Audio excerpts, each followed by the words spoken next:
Hello, अस्सलाम वालेकुम। मैं प्रोफेसर शमीम अहमद अपने यूट्यूब चैनल पर आप लोगों से मुखातिब हूँ। आज की बात में मैं बात करूँगा जो जावेद अख्तर साहब का जो स्टेटमेंट आया है, जो अफ़गानिस्तान के फ़ॉरेन मिनिस्टर अमीर ख़ान मुत्तकी साहब की जो देवबंद दारुल उलूम में विज़िट हुई उसके ऊपर। उन्होंने बेहद बेतुका और बहुत ख़राब कमेंट किया है इसके ऊपर। दरअसल बात यह है कि जो इंडिया में जो लेफ्टिस्ट मूवमेंट था या है, लेफ्टिस्ट मूवमेंट हमेशा वीकर सेक्शन और माइनॉरिटीज़ को सपोर्ट देता है और ये बहुत सी जो हमारी इविल्स है उसे ख़त्म करता है। जो लेफ्ट आर्टिकल CPI हुई, CPM हुई, ये सब जो हुई, फॉरवर्ड वे एक्सेट्रा। लेकिन जो सोकाल मुसलमान इनसे जुड़े हुए थे वो ना लेफ्टिस्ट थे ना राइटिस्ट थे, वो थे अपॉर्चुनिस्ट, जिनका सिर्फ काम था अपने लिए जगह बनाना, अपनी कौम को की कमियां निकाल के उनकी बुराई करना। और यही वजह है कि ये लेफ्टिस्ट मूवमेंट जो था, चाहे वो अलीगढ़ मुस्लिम यूनिवर्सिटी में भी एक ज़माने में लेफ़्ट और राइट की बात होती थी, लेकिन अब लेफ़्ट तकरीबन अलीगढ़ में ख़त्म हो गया, जो बहुत अफसोसनाक भी है। उसे लीड करते थे इरफान हबीब साहब, जो रियल सेंस में मार्क्सिस्ट हैं और आज भी वो is around 93-94 years old, but still very hard working, very committed to the right. But by and large they were opportunist. और इन लोगों ने कांग्रेस के ज़माने में चूँकि मुसलमानों को क्रिटिसाइज़ करना, उनके तौर तरीक़ों को क्रिटिसाइज़ करना तो बड़ी प्रोमिनेंस थी और खूब एंजॉय किया। अब 2014 के बाद इनकी मट्टी कुट गई। इन मुस्लिम लेफ्टिस्ट की बात कर रहा हूँ, जो अपने को एथिस्ट कभी कहते हैं, लेफ्ट कभी लेफ्टी, इनकी कोई पूछ नहीं मुल्क के अंदर। तो अब ये लाइमलाइट में रहने के लिए इस तरह के बयानात देते रहते हैं जिससे कि लोग इनकी पहचान बनी रहे और शायद उससे खुश होकर के जो राइटिस्ट गवर्नमेंट है वो इन्हें करीब लाए या गले लगाए या कुछ जो नहीं होना है। तो ये कहते हैं कि साहब जिस तरह से इन्हें रिसेप्शन मिला देवबंद में, जितना बड़ा रिसेप्शन मिला उससे मेरा सर झुक गया शर्म के मारे और मैं बहुत दुखी हूँ और बड़ा कंडेम किया देवबंद वाले को, देवबंद और इनकी विजिट को। इन्हें ये मालूम होना चाहिए कि मुत्तकी को जो तालिबानी है अफ़गानिस्तान के, वो अपनी कल्चर, अपनी लैंग्वेज, हर चीज़ पे, अपनी सोच के ऊपर, अपनी आइडियोलॉजी के ऊपर they are proud of that और उससे वो कंप्रोमाइज़ नहीं करते। हाँ, थोड़ा सा ये सही है कि वो वुमेन एजुकेशन के ऊपर उनकी थोड़ी सख्ती है, लेकिन ऐसा नहीं है कि वहाँ वुमेन एजुकेशन बिल्कुल बंद है। ये बहुत बड़ा झूठ फैलाया जा रहा है।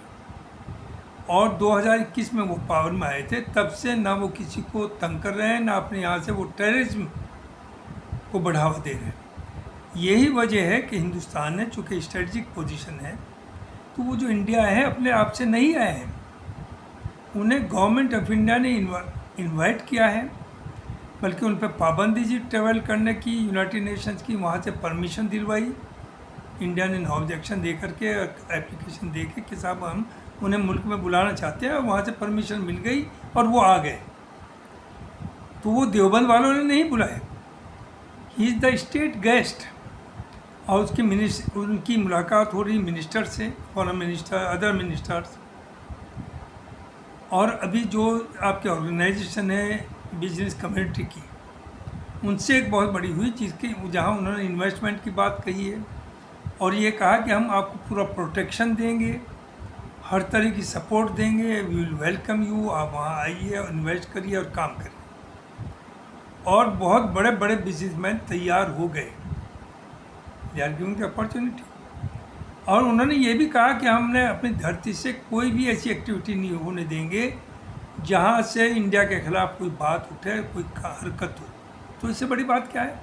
तो हमारी कैसी दुश्मनी उनसे? तो मुझे शर्म इन्हें आनी चाहिए कि आपको राइट क्या है। आप तो इस्लाम में बिलीव नहीं करते, आप तो अपने को एथिस्ट कहते हैं। तो आप कह रहे हैं आपका सर शर्मिंदगी से झुक गया। आप मोदी जी से कहिए ना, जिन्होंने बुलाया है।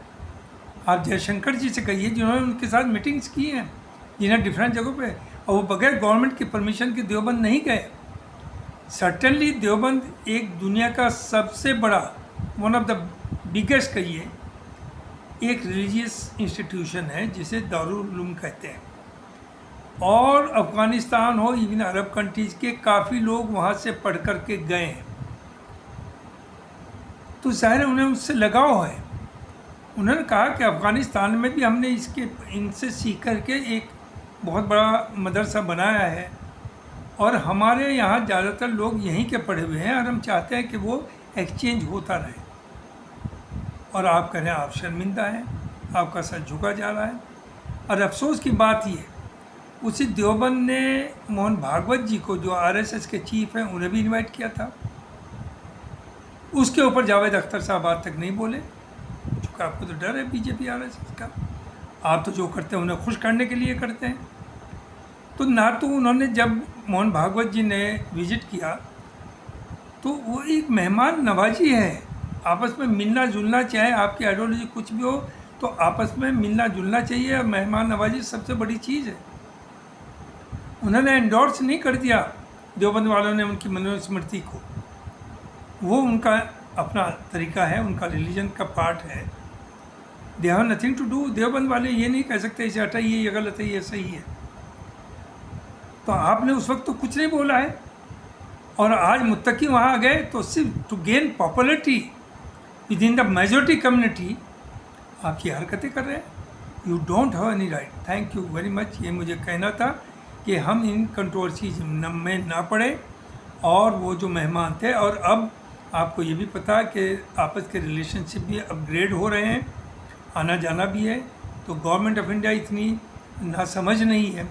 ये तो वही गवर्नमेंट ऑफ इंडिया है, इसने तो खुद उन्हें बेहद कंडेम किया, और ये कहा गुट तालिबानी बैठ तालिबानी कुछ नहीं होता, सब एक जैसे हैं, उन्हें एक ही कुछ में। लेकिन इन 4 साल में उनके रवैये से इंडिया भी समझा है, और वो भी इंडिया को समझे हैं कि नहीं, वी कैन बी टुगेदर, हम मिल कर के हाथ मिला कर के आगे बढ़ेंगे तो दुनिया आगे। और उनकी सादगी देखिए, चाहे अमेरिकन प्रेसिडेंट हो, चाहे अमेरिका के लोग हों, चाहे इसराइल के हों, चाहे यूरोप के हों, चाहे इंडिया के, वो अपनी कल्चर नहीं छोड़ते। वही सोफा है, साफा है, वही कंधे पे चादर है, वही जूता है, अपने कल्चर पे they are proud of that. आप तो उसे कहेंगे ये तो दकियानूसी है, पुरानी हज़ारों साल पुरानी कल्चर को लिए फिर रहे। No, they are proud of that. Thank you very much.